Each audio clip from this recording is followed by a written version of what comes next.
Arjuna's quantum యూనివర్స్కి నీకు స్వాగతం నాన్న. మన ఛానల్కి నీకు స్వాగతం నాన్న. నువ్వు ఎన్నిసార్లు అనుకుని ఉంటావు, నువ్వు ఎంత కష్టపడ్డా అన్ని రూల్స్ని ఫాలో అవుతూ నియమాలు పాటిస్తూ జీవితాన్ని సాగిస్తున్నప్పటికీ ఏదో ఒక ఇన్విజిబుల్ కంటికి కనిపించని శక్తి నువ్వు కోరుకుంటున్న లైఫ్ని నువ్వు పొందలేకుండా చేస్తుంది కదా. ప్రతిసారి ఎందుకు ఇలా జరుగుతుంది? ఎందుకంటే నువ్వు ఈ గేమ్ ఆఫ్ రియాలిటీని రాంగ్ రూల్స్తో ఆడుతున్నావు నాన్న. అవును, ఇది జస్ట్ ఒక గేమ్. నీ లైఫ్, నీ ప్రపంచం అంతా జస్ట్ ఒక గేమ్. మన భూమి మీద ఒక సీక్రెట్ గ్రూప్ ఆఫ్ పీపుల్ ఉన్నారు. ఈ గేమ్ ఆఫ్ రియాలిటీని ఎంతో ఈజ్తో ఆడేస్తూ అన్ని రకాల భౌతిక, ఆధ్యాత్మిక, ఫిజికల్ అండ్ స్పిరిచువల్ బెనిఫిట్స్ పొందేస్తూ లగ్జరీని అనుభవించేస్తూ ప్రజల మన్ననలు పొందుతూ ఎంతో ఆనందంగా పర్ఫెక్ట్ టైం లైన్తో అలైన్ అయి బ్రతికేస్తున్నారు. వారు నీకంటే స్పెషలా? అస్సలు కాదు తల్లి. సేమ్ టు సేమ్ నీలాంటి వాళ్ళేరా నాన్న. జస్ట్ వాళ్ళకి ఈ గేమ్ ఆఫ్ రియాలిటీ యొక్క రియల్ రూల్స్, ట్రూ రూల్స్ తెలుసు అంతే. ఈ రూల్స్ తెలుసుకుంటే నువ్వు కూడా ఆ సీక్రెట్ గ్రూప్ ఆఫ్ పీపుల్ లాగానే అంతులేని అబండెన్స్తో బ్రతికేయచ్చు. రియల్ రూల్స్ నీకు ఇప్పటి వరకు ఎవరు నేర్పనివి, నువ్వు ఇప్పుడు ఇక్కడ నేర్చుకోబోతున్నవి. ఈరోజు అర్జునమ్మ నీకు అన్ఫెయిర్ సీక్రెట్ చెప్తుంది. ఈ గేమ్ ఆఫ్ రియాలిటీని గెలవబోయేదెవరు, ఓడబోయేదెవరు? ఈ వీడియో చూశాక నువ్వు మళ్ళీ మునుపటిలా మాత్రం ఉండవు. ఈ లైఫ్ని మళ్ళీ పాత లైఫ్లా అనుభవించాలి అనుకోవురా నాన్న. ఇప్పుడు కామెంట్ చేయరా, ఈ గేమ్ ఆఫ్ రియాలిటీని ఇకపై నేను రియల్ రూల్స్తో ఆడబోతున్నాను అని. జై జగన్మాత. ది వెరీ ఫస్ట్ స్టెప్ నువ్వు చేయాల్సింది, ఇప్పటి వరకు నువ్వు ఫాలో అవుతున్న ప్రతి నియమం, నిబంధన మర్చిపోవడం. ఈ సక్సెస్, ఫెయిల్యూర్, స్పిరిచువాలిటీ, నీతి నియమాలు అన్నీ సోషలీ కన్స్ట్రక్టెడ్ ప్యాటర్న్స్ నుండి విముక్తురాలివి అయ్యి బయటికి వచ్చేయడం. Leave everything behind what doesn't serve you anymore. నీకు పనికిరాని ప్రతీదీ వదిలేయాలరా నాన్న. జాగ్రత్తగా విను. ఇప్పుడు నువ్వు వినబోయే ప్రతి పదాన్ని ఒక శాసనంగా మార్చుకో. ఈ విశ్వంలో ఏది ఫిక్స్డ్ ఆర్ అన్చేంజబుల్ కాదు. యూనివర్స్లో ఏది పర్మనెంట్, మార్పు లేనిది కాదు. అందుకే మన సనాతన ధర్మంలోనే చెప్పబడింది మార్పు అనివార్యం అని. నీకు ఇష్టం ఉన్నా లేకున్నా యూనివర్స్ దాని లాస్కి అనుగుణంగా మాత్రమే పనిచేస్తుంటుంది. ఆ లాసే ఈ రియల్ రూల్స్ ఆఫ్ రియాలిటీ. ఎప్పుడైనా మేట్రిక్స్ సినిమా చూసావా నాన్న? అందులో హీరో నియో ఒక చిన్న బాబు స్పూన్ని తన మైండ్ పవర్తో బెండ్ చేయడం చూస్తాడు. అలా చేయడానికి ట్రై చేస్తాడు. అయినా ఎంతకీ ఆ స్పూన్ బెండ్ అవ్వదు. ఆ స్పూన్ని బెండ్ చేయడానికి ప్రయత్నించకు, ఎందుకంటే అసలు అక్కడ ఆ స్పూన్ లేనే లేదు. That spoon never existed. ఈ స్పూన్ లాంటి పదార్థాల మధ్యలో నువ్వు కూడా చిక్కుకుపోయి నలిగిపోతున్నావు. అందుకే నువ్వు ఈ గేమ్ ఆఫ్ రియాలిటీని కరెక్ట్గా ఆడలేకపోతున్నావు. సేమ్ ఆ స్పూన్ లాగే ఇవేవి రియల్ కాదు, నిజం కాదు. నువ్వు చూస్తున్న ప్రతీదీ, నువ్వు అనుభవిస్తున్న ప్రతీదీ, నువ్వు అనుకుంటున్న ప్రతీదీ కేవలం ఒక సోషల్ కన్స్ట్రక్ట్ మాత్రమే. నీ చుట్టూ ఉన్న సొసైటీ నీకు విధించిన నియమ నిబంధనల్లో భాగం మాత్రమే. ఒక్కసారి నువ్వు వాటన్నిటి నుంచి లిబరేట్ అయి బయటకు వచ్చావు అంటే ఈ గేమ్ ఆఫ్ రియాలిటీని ఎలా ఆడాలో నీకు అర్థమైపోతుంది. గేమ్ ఆఫ్ రియాలిటీలో ఉన్న ఈ ట్రూ రూల్స్లో ఫస్ట్ రూల్ ఇదే. నీ ఫాల్స్ ప్రెస్టేజ్లు, సోషలీ కన్స్ట్రక్టెడ్ మాన్యువల్, వీటన్నిటి నుంచి బయటకు వచ్చేసాయి. ఇక ఈ గేమ్ ఆఫ్ రియాలిటీని గెలిచేస్తున్న ఆ సీక్రెట్ గ్రూప్ ఆఫ్ పీపుల్ భ్రమంలో బతకరు. వారు ఈ గేమ్ని, యూనివర్స్ని గవర్న్ చేస్తున్న, నడిపిస్తున్న ఆ ట్రూ రూల్స్తో గెలుస్తూనే ఉంటారు. ఇప్పుడు నువ్వు చేయాల్సింది కూడా అదే. యూనివర్స్లో ఉన్న ప్రతీది మ్యాటర్ అనుకుంటే ఆ matter is just nothing but universe mind. అనంత విశ్వం తయారైంది సత్వ, రజ, తమో గుణాల కలయిక వలన. గుణాలంటేనే మైండ్. ఈ విశ్వం యొక్క గుణాల కలయిక ఒక డెన్సెస్ట్ ఫామ్లో, థిక్ ఫామ్లో వైబ్రేట్ అవ్వటమే ఈ రియాలిటీ. ఫర్ ఎగ్జాంపుల్, నువ్వు నీళ్లలో ఒక రాయిని విసిరితే గుండ్రని అలలు ఫామ్ అవుతాయి. ఆ అలలు రాయి వలన రావు, రాయి యొక్క ఇంపాక్ట్, ప్రభావం వలన వస్తాయి. ఎగ్జాక్ట్గా అలానే ఈ విశ్వం గుణాల యొక్క డెన్సెస్ట్, దట్టమైన వైబ్రేషన్స్ కాన్సిక్వెన్సే భౌతిక ప్రపంచం. ఈ గుణాలనే మనం గాడ్ లేదా సోర్స్ లేదా కాస్మిక్ మైండ్ ఇవన్నీ అని పిలుస్తున్నాము. ఇది అర్థమైతే నీకు అర్థమయ్యే మరో గొప్ప విషయం, అక్కడ బెండ్ అవ్వాల్సింది స్పూన్ కాదు, బెండ్ అవ్వాల్సింది నువ్వు అని. నిన్ను నువ్వు ఇంటర్నల్గా లోపలి ఆలోచన సరళితో మార్చుకోవాలి. Transform your self internally to change the external projection.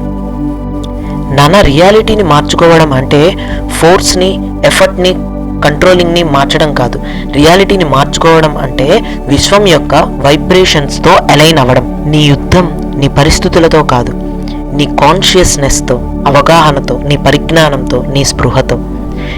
Therefore game of రియాలిటీని గెలవడానికి మొట్టమొదటి ట్రూ రూల్, నువ్వు ఇప్పటి వరకు నిజం అనుకుంటున్నది ఏది రియల్ కాదు, నిజం కాదు అని అర్థం చేసుకోవడం. రియాలిటీ అనేది ఫ్లెక్సిబుల్, షేపబుల్, ఇంకా నీ అవగాహన స్పృహలకి ఎప్పటికప్పుడు నీ కమాండ్స్కి అనుగుణంగా రెస్పాండ్ అయ్యి ప్రవర్తించేదే రియాలిటీ. అందుకే నీ రియాలిటీని నువ్వు సృష్టించుకోగలవు. అదే మనకి సనాతన ధర్మం ఎప్పుడో చెప్పింది, నీ రియాలిటీని నువ్వు సృష్టించుకోగలవు. నీ ప్రపంచాన్ని నీకు కావాల్సిన విధంగా నీ ఆజ్ఞానుసారం కదిలేలా బెండ్ చెయ్యాలంటే ముందుగా నువ్వు అలా చేయగలవు అనే విషయాన్ని నువ్వు నమ్మాలి. ఇది చాలా సింపుల్ రా నాన్న. చూడు, rich becomes richer, poor becomes poorer అనే లైన్ని లోతుగా అధ్యయనం చేసుకో. యూనివర్స్ నువ్వేం కోరుకుంటున్నావో వాటిని తీర్చదు. నువ్వు ఆల్రెడీ దేన్నైతే నీ వైబ్రేషనల్ ఫీల్డ్లో కలిగి ఉన్నావో దాన్నే నెరవేరుస్తుంది. అది నీ రియాలిటీలో లేకపోవచ్చునుగాక, నీ వైబ్రేషనల్ ఫీల్డ్లో దాన్ని నువ్వు కలిగి ఉంటే చాలు. చాలామంది వాళ్ళ వైబ్రేషనల్ ఫీల్డ్స్లో లేమిని నింపుకుని ఆ లేమి నుండి మేనిఫెస్ట్ చేస్తుంటారు. ధనాన్ని, లగ్జరీని మేనిఫెస్ట్ చేస్తారు, పేదరికం ఉంది కాబట్టి. ప్రేమని మేనిఫెస్ట్ చేస్తారు, ఒంటరితనం ఉంది కాబట్టి. ఆరోగ్యాన్ని మేనిఫెస్ట్ చేస్తారు, అనారోగ్యం ఉంది కాబట్టి. నువ్వు మేనిఫెస్ట్ చేయాల్సింది నీకన్నిటినీ పొందే అర్హత ఉంది కాబట్టి. నీ అర్హతని నువ్వు నమ్మినప్పుడు విశ్వం నమ్ముతుంది. విశ్వానికి నువ్వు తన వైబ్రేషనల్ ఫీల్డ్స్తో కంపాటబుల్ అవ్వడం కావాలి. నీకు సమృద్ధి కావాలంటే నువ్వు సమృద్ధిగా మారాలి. నీ జేబులో ఉన్న ధనంతోనో, నీ బ్యాంక్ బ్యాలెన్స్తోనో కాదు, నీ హార్ట్ అండ్ మైండ్లలో సమృద్ధిగా ఉండాలి. ఐస్ గడ్డ ఉంది అంటే దానికి ముందు నీళ్లు లేదా ఆవిరి ఉండి తీరాలి. అలాగే ఫిజికల్ ప్లేన్లో, నీ రియాలిటీలో నీ మేనిఫెస్టేషన్ పూర్తవ్వాలంటే అంతకంటే ముందుగా నీ ఆలోచనలో, నీ ఎమోషన్లో ఆ మేనిఫెస్టేషన్ ఉండి తీరాలి. ఈ స్టేట్ని నువ్వు నీ కష్టంతోనో, ఎఫర్ట్స్తోనో సాధించలేవు. కేవలం అలైన్మెంట్తో మాత్రమే సాధించగలవు. నాన్న, నువ్వు నీ డిజైర్స్ని వెంటాడుకు, వాటితో అలైన్ అవ్వు. నీ డిజైర్ వే నువ్వుగా మారు. ఎప్పుడైతే నువ్వే సమృద్ధిగా మారుతావో ఆ క్షణం నీ చుట్టూ ఉన్న ప్రతీదీ మారిపోతుంది. ఒక silent, invisible, external and powerful force ఒకటి నీ పర్సనల్ అసిస్టెంట్ లాగా నీ కోసం పనిచేయడం మొదలు పెడుతుంది. ఆ గొప్ప ఫోర్స్ పేరే ఫెయిత్, దృఢమైన విశ్వాసం. నానా సంప్రదాయక మతపరమైన విశ్వాసం కాదు, వైబ్రేషనల్, ప్రాక్టికల్ అండ్ కాంక్రీట్ విశ్వాసం. దృఢమైన విశ్వాసం ఎప్పుడూ గెలుస్తుంది. మీ అందరిలోనూ ఆ దృఢమైన విశ్వాసం ఉందిరా. స్విచ్ వేస్తే లైట్ వెలుగుతుందనే ఖచ్చితమైన విశ్వాసం, ఫోన్తో మెసేజెస్ పంపొచ్చనే విశ్వాసం, వాటి వెనకున్న ఎలక్ట్రిక్ వైర్స్నో, వైఫై సిగ్నల్స్నో నువ్వు చూడాలని అనుకోకుండానే ఇవన్నీ నువ్వు నమ్ముతావు. ఇలాంటి ఒక దృఢమైన నమ్మకాన్ని కన్విక్షన్, బిలీఫ్ అంటారు. నీ లైఫ్ కూడా ఇలానే వర్క్ అవుతుంది నాన్న. నీ రియాలిటీని మేనిఫెస్ట్ చేయడానికి ఈ విశ్వాసం ఒక గొప్ప సాధనం అవుతుంది. నీ ఆలోచనకి ఎమోషన్ తోడైనప్పుడు అది ఒక గొప్ప విశ్వాసంగా మారుతుంది. ఈరోజు నీ సంతోషం, రేపటి నీ దుఃఖం, నిన్న మొన్నటి నీ భయం, ఇది నీ వైబ్రేషన్. ఇటువంటి అన్ని సందర్భాలలోనూ చెక్కు చెదరకుండా ఉండే నీ దృఢమైన విశ్వాసం, ఆ మనోస్థితినే ఫ్రీక్వెన్సీ అంటారు. నువ్వు రోజంతా అలాంటి ఒక ఫ్రీక్వెన్సీలో చెక్కు చెదరని విశ్వాసంతో ఉంటావో అప్పుడు గెలుస్తూనే ఉంటావు. విశ్వాసం అపనమ్మకాన్ని, భయాన్ని, ప్రతికూల పరిస్థితులను పోగొడుతుంది. నీ ఆలోచన, థాట్, ఆ ఐ క్యాన్, నేను చేస్తాను అనాలి. నీ emotions it is true, అవును అది నిజం అని నమ్మాలి. అప్పుడు ఒక ఫ్రీక్వెన్సీ పుడుతుంది. నిన్ను నీ వైబ్రేషనల్ ఫీల్డ్ని ఈ యూనివర్స్కి కనెక్ట్ చేస్తుంది ఆ ఫ్రీక్వెన్సీ. అప్పుడు ఒక ఫ్రీక్వెన్సీ పుడుతుంది. నిన్ను నీ వైబ్రేషనల్ ఫీల్డ్ని ఈ యూనివర్స్కి కనెక్ట్ చేస్తుంది ఆ ఫ్రీక్వెన్సీ. ఇప్పుడు నిన్ను నువ్వు ఒక ప్రశ్న అడుగు, ఎటువంటి సందేహాలు లేకుండా నేను విశ్వసించేది దేనిని అని. The strongest faith always wins. చివరిగా నీకు ఒక డేంజరస్ నిజం చెప్తుంది అర్జునమ్మ. వితౌట్ జడ్జ్మెంట్స్ విను. Being good is no guarantee of anything. నానా, మంచితనం నీకు ఎటువంటి హామీలు ఇవ్వదు. ఈ గేమ్ ఆఫ్ రియాలిటీలో మన సాంప్రదాయక నైతికత అంటే కన్వెన్షనల్ మొరాలిటీ ఏదైతే నీకు చిన్నప్పటి నుంచి ముగ్గుపాలతో రంగరించి నేర్పబడిందో, ఈ గేమ్లోని విన్నర్స్ని లూజర్స్ని ఆ నైతికత విలువలు నిర్దేశించవు నానా. వినడానికి కఠినంగా ఉన్నప్పటికీ ఇది ఒక చేదు నిజం. ఈ మంచితనం కేవలం నిన్ను అందరికీ ఒదిగి ఉండేలా చేయడానికి, ఈ సమాజం పెట్టిన రూల్స్ని ఫాలో అయ్యేలా ఉండడానికి, ఎదుటివారిని నొప్పించకుండా వివిధ రకాల వర్గాలను ప్లీజ్ చేయడానికి, గొడవలను అవాయిడ్ చేయడానికి, నీ మీద ఈ సమాజం నీ కుటుంబం పెట్టుకున్న అంచనాలను తగ్గకుండా ఉంచుకోవడానికి, నిన్ను ఒక చట్రంలో బంధించడానికి నీకు అలవాటు చేసిన ఒక సోషల్ కన్స్ట్రక్ట్ మంచితనం అనేది. అఫ్ కోర్స్ దీని వలన నీకెంతో కొంత సామాజిక లాభం అయితే కలవచ్చు, కానీ ఇది నీకు ఎటువంటి మంచి చెయ్యదు. ఎందుకంటే ఇది కేవలం ఒక సర్వైవల్ మోడ్ మాత్రమే. నానా, మనుషులకి ఉండే మంచితనం కేవలం ఆ స్పీషీస్ యొక్క సర్వైవల్ మోడ్ మాత్రమే. కానీ యూనివర్స్కి మాత్రం ఈ మంచితనం అనేది అబ్సల్యూట్లీ నథింగ్, ఏమాత్రం సంబంధం లేని విషయం. యూనివర్స్ దేన్ని ఎవరిని జడ్జ్ చెయ్యదు నాన్న. ఇన్ఫ్యాక్ట్ జగన్మాత తత్వం, సోర్సెస్, కాస్మిక్ ఎనర్జీ ఇవేవి నీ బిహేవియర్కి స్పందించవు. ఇవన్నీ నీ వైబ్రేషన్స్కి మాత్రమే ప్రతిస్పందిస్తాయి.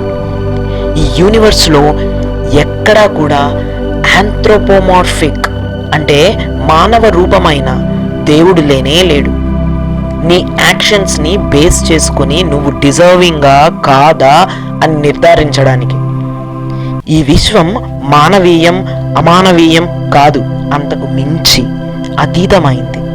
ఉదాహరణకి ఒక మంచి వ్యక్తి చెడ్డ వ్యక్తి ఒక ఎత్తైన కట్టడం మీద నుండి దూకితే గ్రావిటీ అనే ఒక నేచర్స్ రూల్ మంచి వ్యక్తిని కాపాడి చెడ్డ వ్యక్తిని శిక్షించదు. గ్రావిటీ అనేది universal law, nature's law, judge చెయ్యదు, కేవలం ఆపరేట్ చేస్తూ వెళ్ళిపోతుంది. లా ఆఫ్ మేనిఫెస్టేషన్ ఇంకా అట్రాక్షన్ కూడా అంతే. నువ్వు కాన్స్టెంట్గా కన్సిస్టెంట్గా దేన్నైతే నీ వైబ్రేషనల్ ఫీల్డ్స్లో ఉంచుతావో వాటితోనే యూనివర్స్ వైబ్రేట్ అవుతుంది. ఎంతోమంది మంచివాళ్ళు పేదరికంలో బ్రతకడానికి, ఆ specific secret group of people ఉన్నారే వారు మాత్రం అపర కుబేరులు అవడానికి కూడా కారణం ఇదే. ఆ సీక్రెట్ గ్రూప్ ఆఫ్ పీపుల్ ఉన్నతమైన హెచ్చు స్థాయి వైబ్రేషనల్ ఫ్రీక్వెన్సీస్ కలిగి ఉండటమే అందుకు కారణం. ఈ వాస్తవాన్ని గుర్తించడమే లిబరేషన్ అంటే, మాయ నుండి విడిపోవడం. దాని అర్థం అవినీతితో అన్యాయాలు అధర్మాలు చేస్తూ బ్రతకమని కాదురా, అపార్థం చేసుకోకు. అర్జునమ్మ చెప్పేది ఏంటంటే, ఇకనైనా నువ్వు నీ చుట్టూ ఉన్న వాటిని వ్యక్తులను ప్లీజ్ చేయడానికి బ్రతకడం ఆపేసి ఏది ధర్మం ఏది అధర్మం అని తెలుసుకుని ఆ థిన్ ఫైన్ లైన్స్ దాటకుండా నీ అంత వాస్తవాన్ని తెలుసుకుని నువ్వు నిజంగా ఎవరో ఏమిటో నీ వైబ్రేషనల్ ఫ్రీక్వెన్సీ ఏంటో గమనించి నీకు నువ్వు ఆనెస్ట్గా ఉండు. అలానే బ్రతకడానికి ట్రై చెయ్యి. నీ లైఫ్ కంట్రోల్ నీ చేతుల్లోకి తీసుకో. దేన్నైతే నువ్వు గట్టిగా గుడ్డిగా నమ్ముతావో అదే నీ రియాలిటీ. ముందు నిన్ను నువ్వు పూర్తిగా యాక్సెప్ట్ చెయ్యి. గట్టిగా గుడ్డిగా నమ్ము. ఇప్పుడు చెప్పు, నీ రియాలిటీ ఏంటి? అది యూనివర్స్ ఫ్రీక్వెన్సీతో మ్యాచ్ అవుతుందా? స్కేర్సిటీతో మ్యాచ్ అవుతుందా ఆలోచించు. ఒకవేళ స్కేర్సిటీతో మ్యాచ్ అవుతుంటే వెంటనే మార్చేయి నీ వైబ్రేషన్స్ని. తీసుకో ఒక క్వాంటమ్ లీప్, నీ టైం లైన్ని మార్చేసుకో. ఇది కేవలం నీ చేతుల్లోనే ఉంది. అర్జునమ్మ చెప్పేదల్లా ముందుగా నువ్వు నీ పరిస్థితులను ఎమోషన్స్గా మార్చుకో. ఆ ఎమోషన్ని నీ వైబ్రేషనల్ ఫ్రీక్వెన్సీగా మార్చు. And here is the key. నీ గురించిన వాస్తవాన్ని నువ్వు గుర్తించినప్పుడు సునాయాసంగా నువ్వు ఇప్పుడు బ్రతుకుతున్న నీ రియాలిటీని మార్చేయవచ్చు. ఇందుకు కావాల్సిందల్లా నీపై నీకు అవగాహన, శ్రద్ధ, ఎమోషనల్ నిజాయితీ, అంతే. ఎప్పుడు ఐఎమ్ నాట్ ఇనఫ్ అనే నెగిటివ్ థాట్స్ని నీ మదిలో కూడా మెదలనివ్వకు. ఎందుకంటే you are enough, you are the love, you are the joy, you are needed, you are the queen and king. ఇప్పుడు నీకు ఈ గేమ్ ఆఫ్ రియాలిటీ రియల్ రూల్స్తో ఆడడానికి కావాల్సిన నాలెడ్జ్ అంతా తెలిసింది. నాన్న, ఈ నాలెడ్జ్తో నువ్వు ఏం చేయబోతున్నావో అదే నీ రియాలిటీ. గుర్తుపెట్టుకో, ఈ బాహ్య ప్రపంచానికి నీ మీద ఎటువంటి పవర్ లేదు. కేవలం నువ్వు మాత్రమే నీకు సంబంధించిన ప్రతి విషయాన్ని కంట్రోల్ చేయగలవు. నీ స్పృహతో, నీ కాన్షియస్నెస్తో, నీ వైబ్రేషన్తో, నీ వాస్తవికతతో మాత్రమే ఈ గేమ్ ఆఫ్ రియాలిటీని గెలవగలవు. ఈ రియాలిటీ నీ కమాండ్స్ కోసం ఎదురు చూస్తోంది. మార్చే నీ రియాలిటీని. చివరిగా మన క్వీన్స్ యూనివర్స్ కమ్యూనిటీ 999 సబ్స్క్రైబర్స్ని చేరగానే లైవ్ సెషన్ ఒకటి పెట్టుకుందాం. సామూహిక మేనిఫెస్టేషన్తో అద్భుతాలు సాధించవచ్చు. మరి నీకు తెలుసుగా, అర్జునమ్మకు కావాల్సిందల్లా నువ్వు ఎల్లప్పుడూ సమృద్ధితో ఆనందంగా ఉండడం. జై జగన్మాత.